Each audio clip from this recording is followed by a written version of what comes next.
محبتوں کی قیمتیں نہیں ہوا کرتی، نہ ہی یہ بازاروں میں بکتی ہیں، بلکہ یہ خاموشی سے پروان چڑھتی ہیں، جہاں من پسند روح ملے وہیں بیٹھ جاتی ہے۔ بابا جی فرماتے ہیں، اگر زندگی میں زیادہ تجربہ کار بننا چاہتے ہو تو حد سے زیادہ مخلص بن جاؤ، لوگ بہترین سبق دیں گے۔ موبائل فون ہمارے ہاتھوں میں تھما دینا ہرگز یہ نہیں کہ آپ پر غیر محرم کی محبت میں مبتلا ہونا فرض قرار دے دیا گیا ہے۔ صرف غلط ہونے پر وضاحتیں نہیں دی جاتی، کئی بار ہم وضاحتیں اس وقت دیتے ہیں کہ سامنے والا ہمیں عزیز ہوتا ہے۔ بوجھ صرف غلطیوں کا نہیں، چاہتوں کا بھی ہوتا ہے۔ نیت پاکیزہ اور ارادہ نکاح ہو تو کوئی محبت گناہ نہیں۔ جس مرد کو ہر عورت اچھی لگے اسے مرد نہیں کہتے۔ اگر عورت اپنی زبان کو اور مرد اپنے غصے کو کنٹرول کرے تو ہر گھر میں خوشیوں کا گہوارہ بن جائے۔ محبت پہلی، دوسری اور تیسری نہیں ہوتی، محبت تو ہوتی ہے جس کے بعد کبھی محبت نہیں ہوتی۔ اگر عورت خوبصورت ہونے کے ساتھ شرارتی پاگل ہو تو اس سے محبت نہیں بلکہ عشق ہو جاتا ہے۔ مرد جیسا پتھر دل کوئی نہیں، مگر اس کا دل اس عورت کے لیے نرم ہو جاتا ہے جو نازک مزاج ہو، جس کا دل صاف ہو۔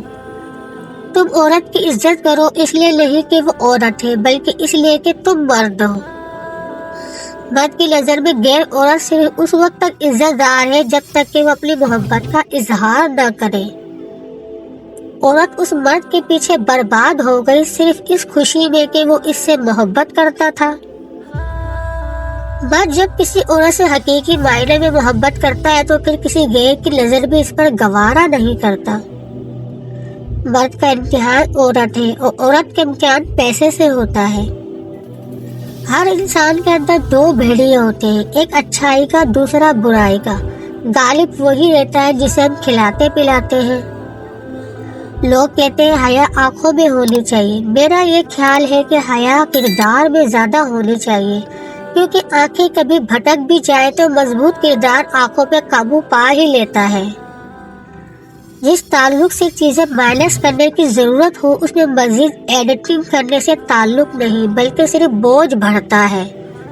صرف دو لوگ آپ کو صحیح طرح سے سمجھ سکتے ہیں، ایک وہ جو آپ کے حالات سے گزرا ہو، دوسرا وہ جس کو آپ سے شدید محبت ہو۔ نفسیات کہتی ہے کہ ایک عورت کو رونا عام سی بات ہے، مگر جب ایک مرد روتا ہے تو وہ ایک عورت سے 10 گنا زیادہ ذہنی تکلیف سے گزر رہا ہوتا ہے۔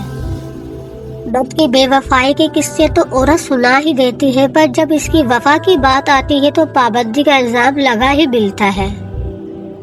اپنی عزت نفس کی حفاظت کرے اور کسی پر بوجھ مت بنے۔ جس نے آپ سے ملنا ہوگا وہ بھیڑ میں بھی آپ کو تلاش کر لے گا، اور جس نے نہیں ملنا ہے وہ سامنے ہو کر بھی سامنے نہیں آئے گا۔ اگر کسی عورت سے وفا چاہتے ہو تو اسے وقت دو، محبت دو، بھروسہ دو اور سب سے زیادہ عزت دو۔ وہ عورت تمہارے لیے اپنی جان تو دے دے گی مگر کبھی بے وفائی نہیں کرے گی۔ مرد سے محبت ہو جائے تو 3 باتوں کا ہمیشہ خیال رکھنا، ورنہ وہ دوسری عورتوں میں بھی دلچسپی لے گا۔ اس مرد سے زیادہ جھگڑے نہ کرنا، اس مرد سے زیادہ کیئر کرنا، اس مرد کو زیادہ تنگ کبھی نہ کرنا۔